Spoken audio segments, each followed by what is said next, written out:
Jane Austen, a detailed biography, all major works and important points to remember. Hello and welcome to the discourse. Jane Austen's birth on December 16, 1775 in the rural Hampshire village of Steventon marked the arrival of one of English literature's most astute observers of human nature. The seventh child of Reverend George Austen and Cassandra Leigh Austen, Jane entered a world that balanced modest financial means with considerable intellectual riches. Her father, an Oxford-educated clergyman, supplemented his income by farming and taking in boarding pupils, creating an environment where lively discussion and learning flourished. The Austen household was one where education was valued for both sons and daughters, a relatively progressive attitude for the late 18th century. Young Jane benefited immensely from her father's extensive library, which included works by Shakespeare, Fielding, Richardson, and Dr. Johnson, providing her with both literary models and targets for her developing satirical voice. The Austen family's social position was that of pseudo-gentry, not aristocratic, but maintaining genteel status through George's clerical position and Cassandra's connections to the Leigh family of Stoneleigh Abbey. This in-between social standing gave Jane a unique perspective on class dynamics that would inform her novels. Her childhood was spent in the bustling rectory where her father tutored students, her mother managed household affairs, and her brothers came and went from school. The family's love of theatricals, performed in their barn with homemade costumes and sets, provided early training in dialogue and character development that would serve Jane's novelistic craft. Education played a complex role in Austen's development. After initially homeschooling, she attended boarding schools in Oxford and Southampton with her sister Cassandra in 1783. Followed by the Abbey School in Reading from 1785 to 1786. These experiences were brief but exposed her to the world beyond Steventon. More significantly, her real education came from the family's literary culture, reading aloud, discussing books, and writing her own stories. By age 12, she was already crafting the hilarious parodies that make up her juvenilia, demonstrating precocious talent for social satire. Early works. The Juvenilia, 1787 to 1793, reveal Austen's early mastery of literary conventions and her delight in subverting them.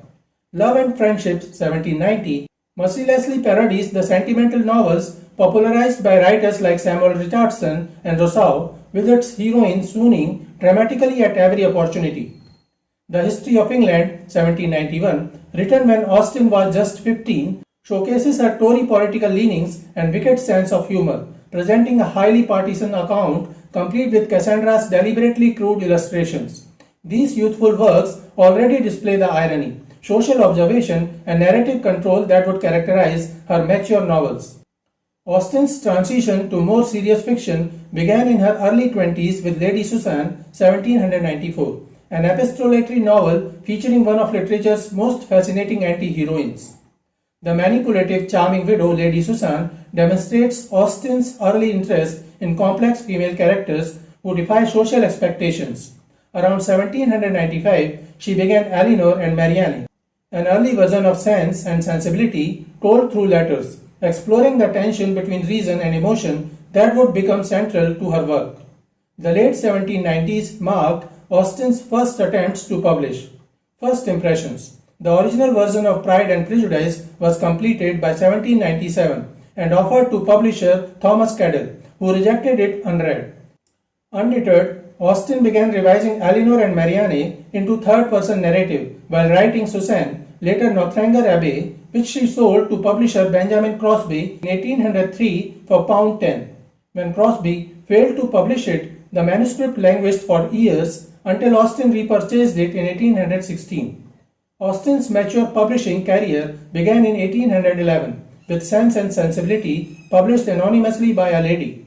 Its success was followed by Pride and Prejudice in 1813, which novelist Mary Russell Mitford called the very perfection of novel writing. Mansfield Park in 1814 and Emma 1815 continued her exploration of English society, with Emma dedicated at the publisher's insistence to the Prince Regent, whom Austen privately disliked. What sets Austen's novels apart is their technical innovation and depth beneath the sparkling surface. She perfected the use of free indirect discourse, a narrative technique that blends the narrator's voice with the character's thoughts, creating psychological depth and ironic distance simultaneously. Her works primarily belong to the novel of manners tradition, but they also incorporate elements of social realism, romantic fiction, satire, and comedy of errors.